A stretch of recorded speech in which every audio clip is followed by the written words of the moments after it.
everybody, it's Christine Ernst, the Fat Ass Cancer Bitch, coming to you from the Cozy Writing Cottage here in Sandwich, Massachusetts. It is Saturday, the last day of the benighted month of February, this wretched February, except for Marnie's birthday, February 28th. Say rabbit, rabbit tomorrow when you wake up and jump around 3 times in a circle before you say anything else. Your wish might come true, but it's also a fun thing to do. This past week has felt like, 6 months if you live here in Cape Cod, like I do. I hope you are safe. I hope you have power. I do not want to discuss the snow or the storm or snow blowing any longer. All in all, it's been a slightly grinding start to this year, and we are also at war with Iran today. So I'm feeling a little crispy, and I need a reset. So I will discuss something else altogether.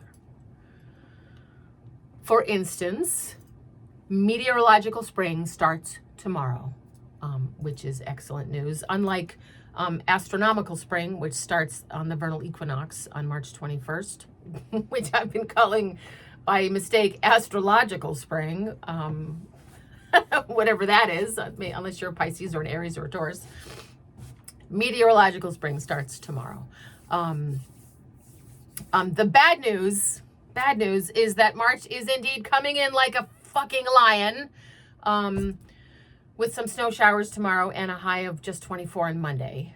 However, the good news is that from March 2nd forward, all through the month, according to AccuWeather, is higher temperatures, high 40s, 50s, even some days in the 60s, with lots of snow melting, sunshine, and pouring rain.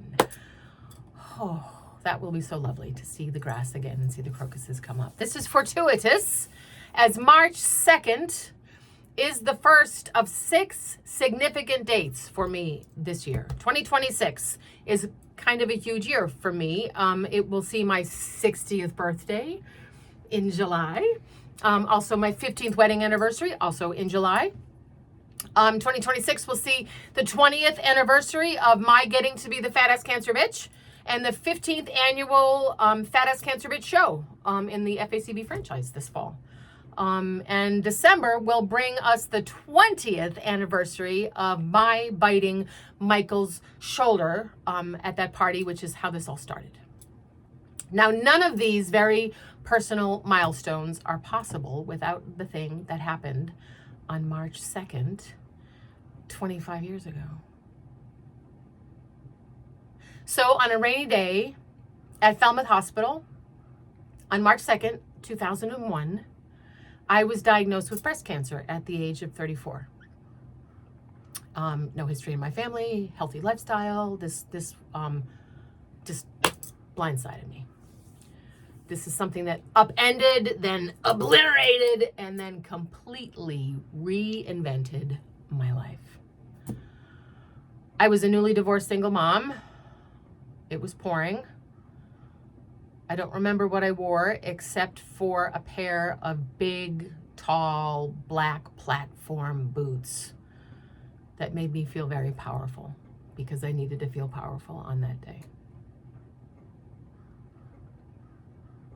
The surgeon came in, closely followed by a nurse wearing a white lab coat festooned, and I mean festooned, with pink ribbons. Jig is up, Christine. The doc delivered the news, very matter-of-factly, and pink ribbon lady, to whom I am so grateful, Marianne Wagons, who helped me so much throughout that journey, Marianne, held the toe of my left boot while the biopsy was performed. And afterwards, she told me that it was very important now that I treat myself like fine china, and I should figuratively wrap myself in tissue paper, and eat as much ice cream as I wanted to. I left the hospital in a daze with an armload of wig catalogs and prosthetic brochures. A 6-inch stack of information, of really just marketing pitches to purchase wigs and purchase breast prosthetics so we could all pretend that I wasn't sick at all. I received, in that moment of being diagnosed, I got no information about my illness, about my treatment, about ramifications of treatment, about my mental well-being. It was, here, you can wear these wigs and wear these prosthetics and this special clothing, and nobody will know that you're sick. I don't know how things have evolved, but the fact that this industry wanted to hide my illness enraged me, which was kind of a good thing. This was the galvanizing energy that propelled me through the whole process. Anyways, I left the hospital with a stack of those brochures. Marnie got off the kindergarten bus later that day. It was foggy and kind of dark, still drizzling. And we sat at the kitchen table with tea. And I told her that I would have to have an operation called a mastectomy. That they would just cut this breast off, and then I would have to take a lot of medicine for a long time, but that I would be fine, that we would be fine, even though I was terrified and wasn't sure if I had any right to believe that. She had just turned 6 2 weeks before, and she thought for a moment, and then she said,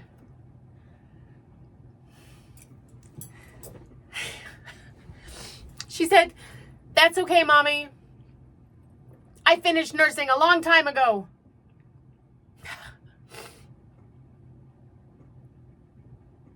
And it was okay. She called it. But cancer changed everything.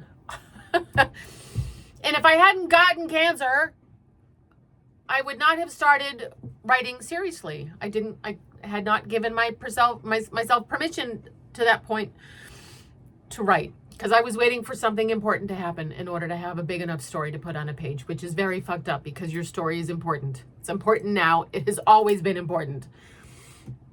But at the time, here was a person who always wanted to be a writer, but was waiting with my blank notebooks and my beautiful pens, waiting for the wonderful, big, giant, important story to drop out of the sky, boom, into my notebook. Like, oh, yay. Oh, my God, I'm sick. I have cancer. Then it was like, oh, my God, I have cancer. I have something important enough to write about.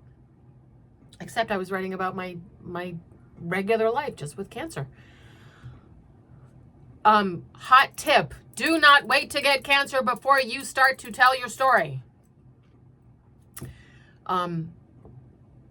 Anyways, if I hadn't gotten cancer, I never would have started writing seriously. I wouldn't be talking to you today.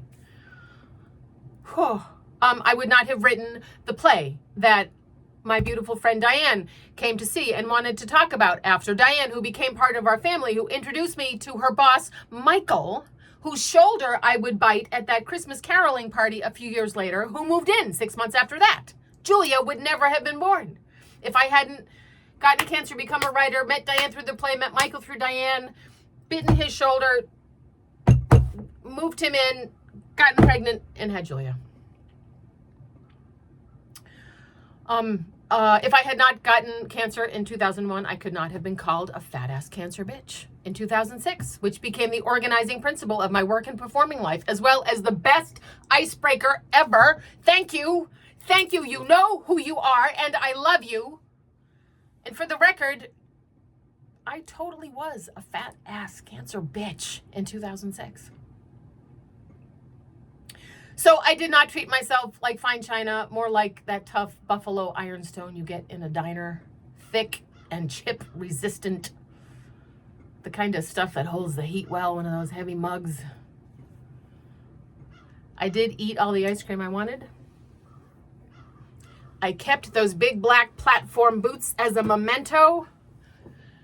Julia wore them recently to a school concert. They made her 6 feet tall.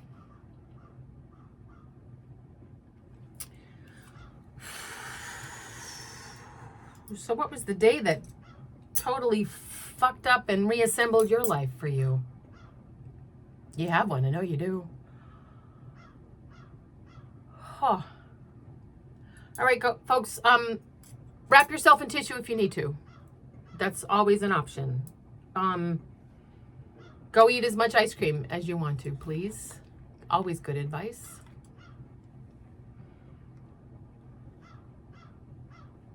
It's okay. It's gonna be okay. It was always okay. You are beloved. Come as you are. With breasts, without breasts, with one breast, whatever the fuck. With a prosthetic, with a wig. You do you. Find delight today. I'm glad you're here. I'm glad I'm here to be telling you this story. I'll see you next week. Bye.